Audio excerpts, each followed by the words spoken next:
profissional de finanças ele tem que se reinventar.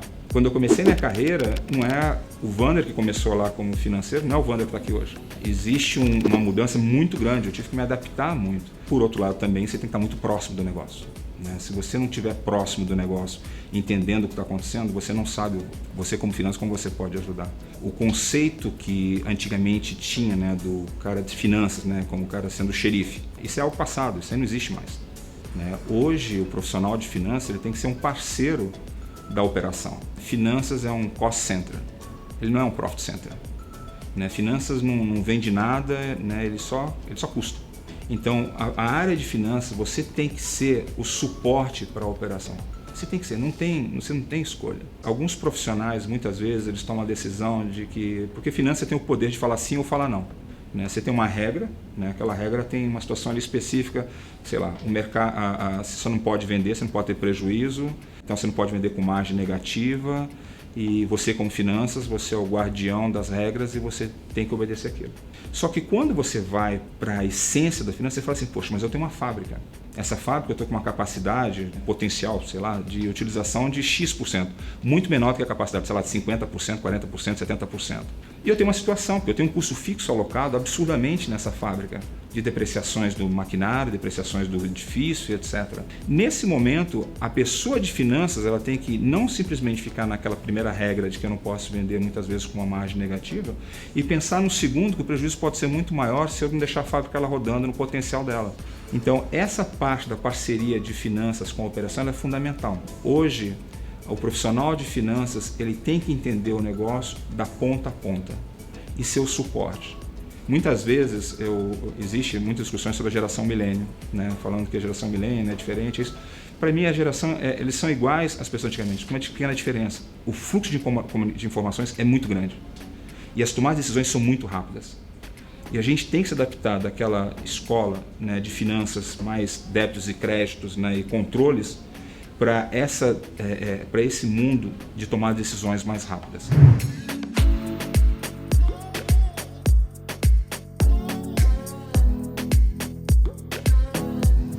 Uma das principais competências de um líder, ele lembrar que ele é um líder, mas ele tem que ser um parceiro.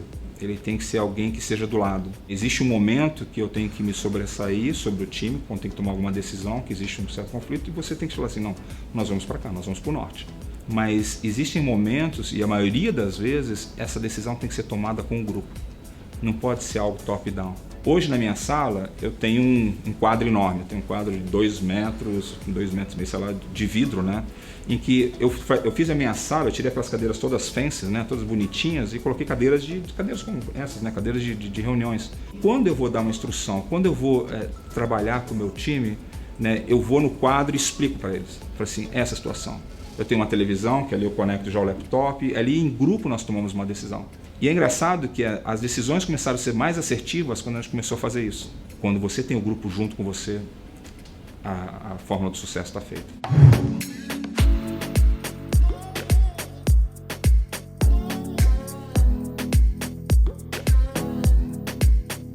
A parte principal da transição da tesouraria para a controladoria, chegou uma oportunidade, né, que eu era muito conhecido por causa de várias transações de grande porte que eu tinha feito no mercado financeiro, e eu recebia propostas de várias empresas multinacionais. E cada vez que eu falava não, eles aumentavam o valor.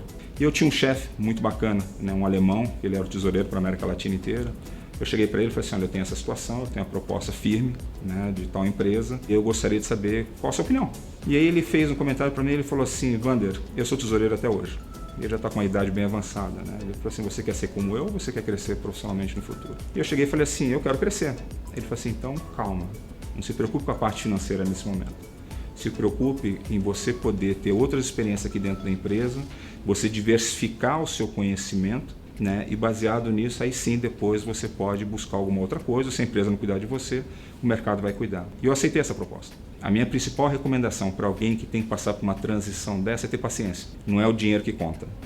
as oportunidades profissionais e o plano de carreira que você tem junto com a sua empresa. E também não é uma questão de tamanho de empresa. Toda empresa tem seu processo produtivo, tem seu processo de vendas, tem seu processo de controladoria, tem compras, tem tudo. E você pode aprender isso aí no ciclo. Quando você vira um generalista, de vez ser um especialista, você é uma pessoa valiosa para o mercado. Então, eu acho que a principal takeover que eu posso tirar disso daí é: tenha paciência e queira aprender.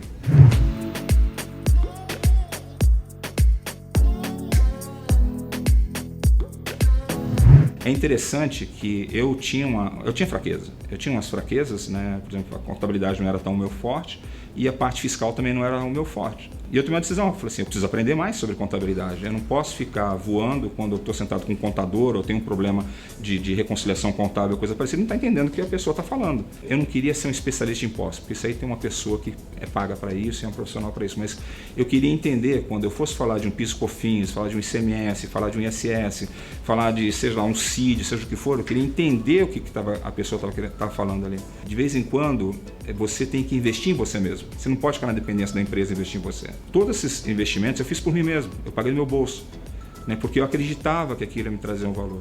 Quando eu passei dessa transição de controladoria, apareceu essa oportunidade, eu começar a brilhar nos olhos das empresas como potencial candidato para ser um CFO, eu estava completo. Era 100%? Não.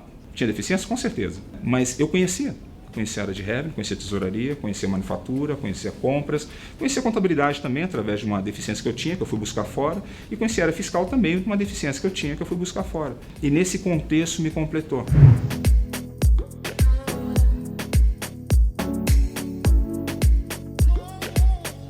Durante a minha carreira, teve alguns momentos que eu tive um medo quando eu fiquei como gerente de banco durante um determinado tempo, né? Até eu tomar a decisão de ir para os Estados Unidos e fazer meu mestrado. Eu acho que eu devia ter sido mais rápido nessa tomada de decisão. Vai atrás, não tenha medo, né? Você tem que confiar em você mesmo e vai em frente, né? Então aceite desafios, aceite, não ficar mudando de empresa de um lado toda hora. Isso aí não é bom, isso é ruim. E uma das coisas, quando você olha os currículos, muitas vezes você vê que as pessoas mudam muito.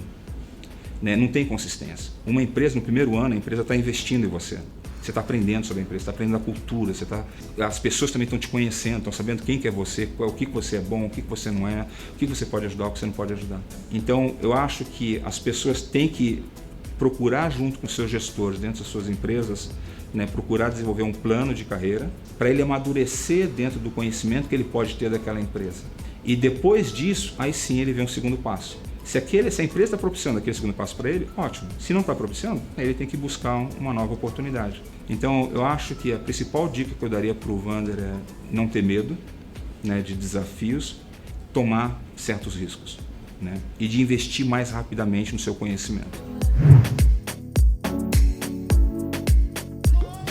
Tem uma pessoa chamada David John McKay que ele falou uma frase que eu procuro trazer ela durante minha carreira profissional, que é: nenhum sucesso na vida compensa o fracasso no lar. A parte familiar para mim é fundamental. Tudo que eu faço é para minha família. Não posso confundir essas duas coisas.